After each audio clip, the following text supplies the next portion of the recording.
Hello, my dear students. Today, we'll study Industrial Disputes Act 1947, and under that head, we'll talk about the powers of the appropriate government. Today, we'll talk about the power to exempt given to the appropriate government under Section 9B and power to reference of disputes to boards and tribunals given under Section 10. This is video lecture number 27. My dear students, powers of appropriate government only reprieve for employers is Section 9B under the Industrial Disputes Act, which gives power to government to exempt the provisions of Section 9A. In exceptional circumstances, where the application of 9A may cause serious repercussions on the industry concerned and if the public interest so requires. So this is the power of exemption given to the appropriate government under this Section 9B. Section 9B, the power of government to exempt where the appropriate government is of opinion that the application of the provision of Section 9A to any class of workmen employed in any industrial establishment affect the employers in relation thereto so prejudicially that such application may cause serious repercussions on the industry concerned and that public interest so requires the appropriate government may, by notification in the official gazette, direct that the provisions of the said section shall not apply or shall apply subject to such conditions as may be specified in the notification to that class of industrial establishment or to that class of workmen employed in any industrial establishment. So, my dear students, this is the power given to the government to exempt where the appropriate government is of the opinion that the application of the provisions of Section 9A to any class of industrial establishments or to any class of workmen employed in any industrial establishment affect the employers in relation thereto so prejudicially that such application may cause serious repercussions on the industry concerned and that public interest so requires,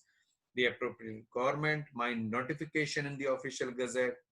direct the provisions of the said section shall not apply or shall apply subject to such conditions as may be specified in the notification to that class of industrial establishments or to that class of workmen employed in any industrial establishment. So this is the power given under Section 9B to the appropriate government. Now, my dear students, we'll talk about the powers of appropriate government given under Section 10 under ID Act 1947. So under Section 10 of the ID Act, the appropriate government enjoys discretionary powers to refer an industrial dispute to the court or tribunal. The law prescribes 5 major provisions for the reference to a dispute. Usually the matters under scheduled second falls under the under schedule third, I beg your pardon,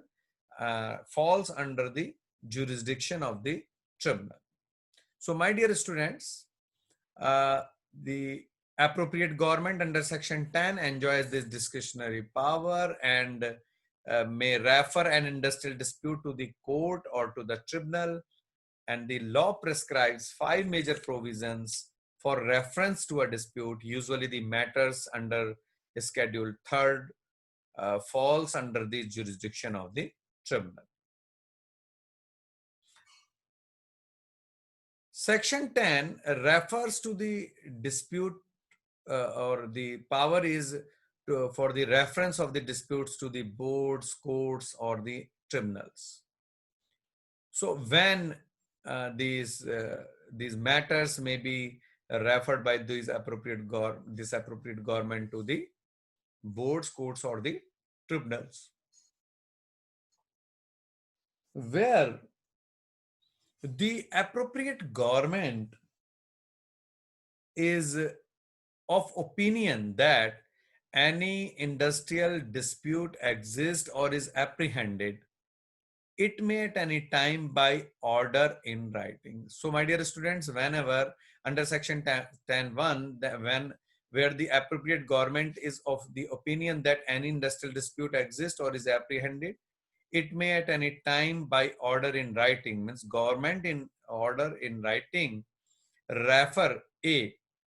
clause A, refer the dispute to a board for promoting a settlement thereof, or refer any matter appearing to be connected with or relevant to the dispute to a court for inquiry. And this is clause B. And then clause C, refer the dispute or any matter appearing to be connected with or relevant to the dispute if it relates to any matter specified in the second schedule to a labor court or for adjudication. So clause C says that refer the appropriate government, refer the dispute for any matter appearing to be connected with or relevant to the dispute if it relates to any matter specified in the second schedule to the labor court for adjudication. Then under section 10, subsection, I beg your pardon, clause D, the refer the dispute or any matter appearing to be connected with or relevant to the dispute, whether it relates to any matter specified in the second schedule or the third schedule, to a tribunal or for adjudication,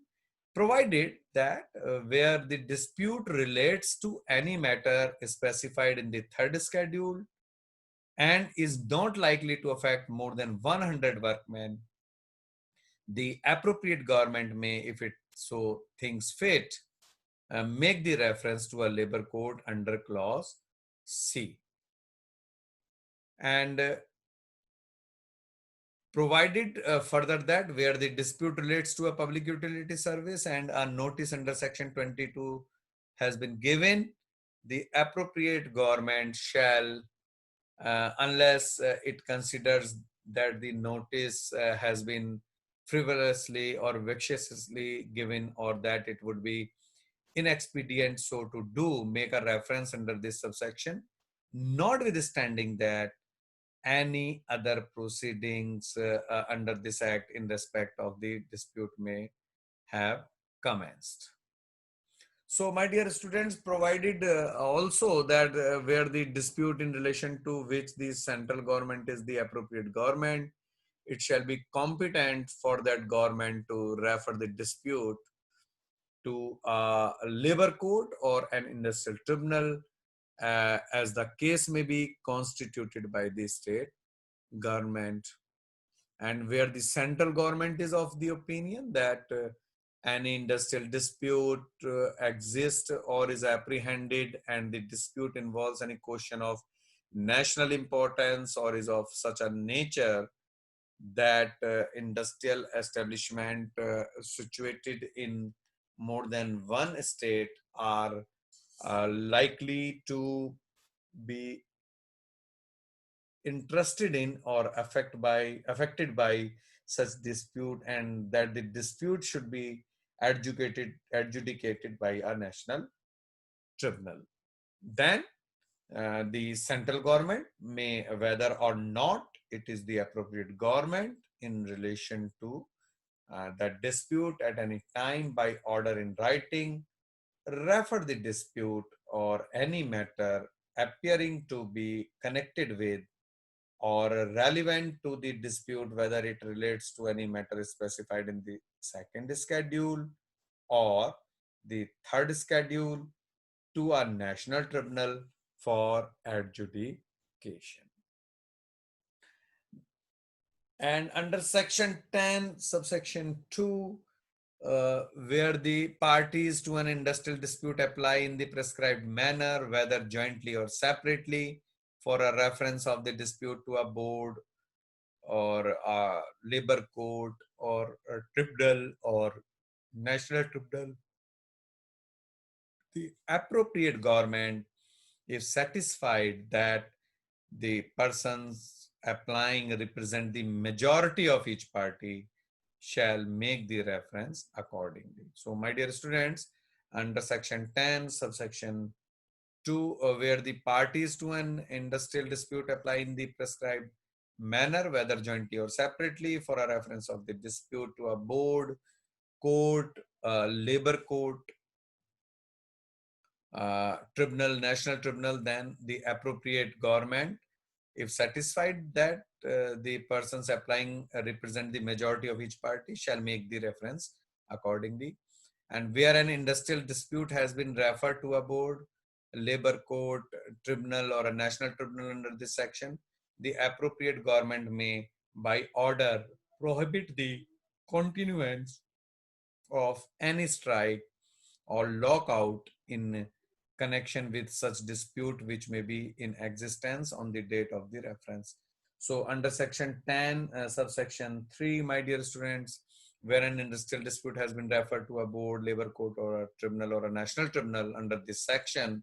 the appropriate government may by order prohibit the continuance of any strike. So no employer, no employee, no workman will go for the strike in this period, and or if there is a lockout, then lockout in connection with such dispute which may be in existence on the date of the reference would be prohibited. So no employer, no employee may go for the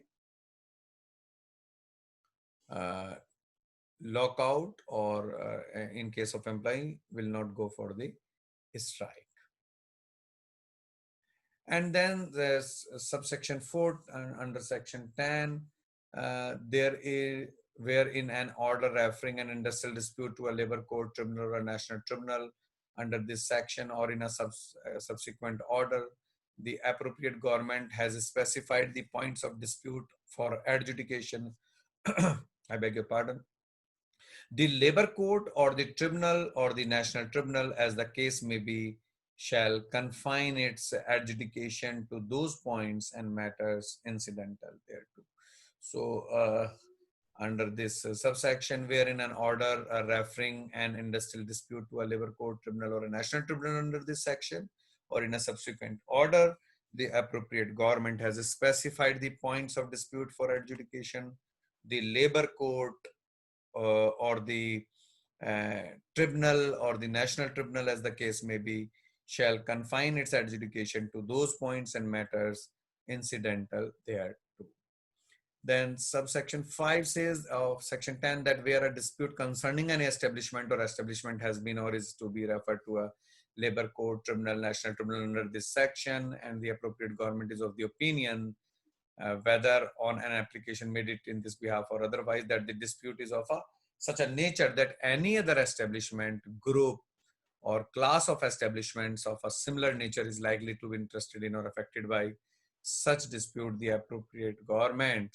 may, at the time of making the reference or at any time thereafter, but before the submission of the award, include in that reference such establishment, group, or class of establishments, whether or not the time of such inclusion any dispute exists or is apprehended in that establishment, group, or class, or the establishments.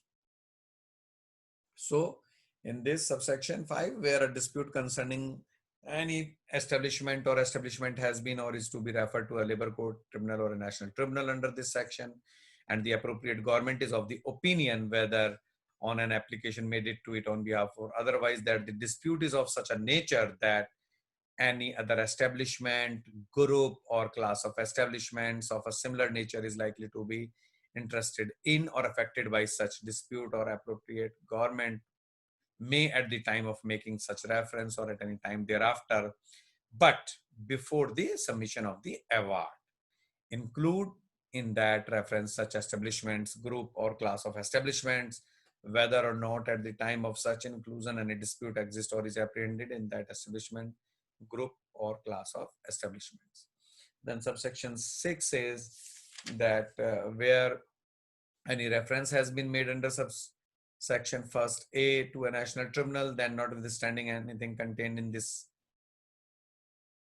Act, no labor court or tribunal shall have jurisdiction to adjudication upon any matter which is under adjudication before the national tribunal and accordingly.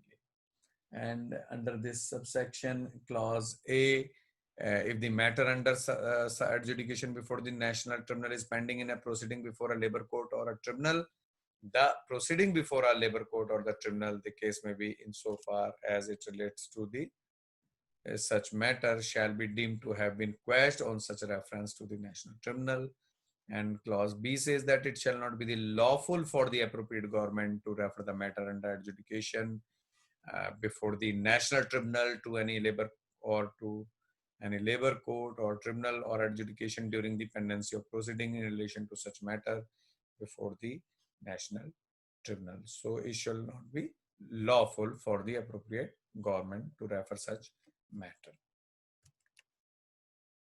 And subsection 7 says that where any industrial dispute in relation to which the central government is not the appropriate government is referred to a national tribunal, then notwithstanding any contained in this act, any reference in section 15, 17, section 19, section 33A, 33B, and section 36A to the appropriate government in relation to such dispute shall be construed as a reference to the central government. So my dear students, you refer these sections while you are just going through this subsection 7 of section 10. And the central government, but save as aforesaid and as otherwise expressly provided in this act, any reference in any other provisions of this act to the appropriate government in relation to that dispute shall mean a reference to the state government. And subsection 8 says of section 10 that no proceedings pending before a labor court tribunal or a national tribunal in relation to an industrial dispute shall lapse merely by reason of the death of any of the parties to the dispute, being a workman, and such labor court, tribunal, or national tribunal shall complete such proceedings and submit its award to the appropriate government. So, in case means where no proceeding pending before a labor court, tribunal, or national tribunal in relation to an industrial dispute shall lapse merely by reason of the death of any of the parties to the dispute, being a workman, and such labor court, tribunal, or a national tribunal shall complete such proceedings and submit its award to the appropriate government. So this is all about the section 10, where the appropriate government is, empowered to refer the dispute to the boards, courts, or the tribunals. So my dear students, in today's lecture, you have just gone through the provisions given under Industrial Dispute Act 1947 related to the power to exempt given to the appropriate government, and section 10 where the appropriate government may make the reference of dispute to the boards and the tribunals. So thank you so much, my dear students, and I hope that this lecture will give you an insight about these sections, and please refer the Bear Act also while you are referring these PPTs or these notes. Thank you so much. Have a nice day. Bye. Take care.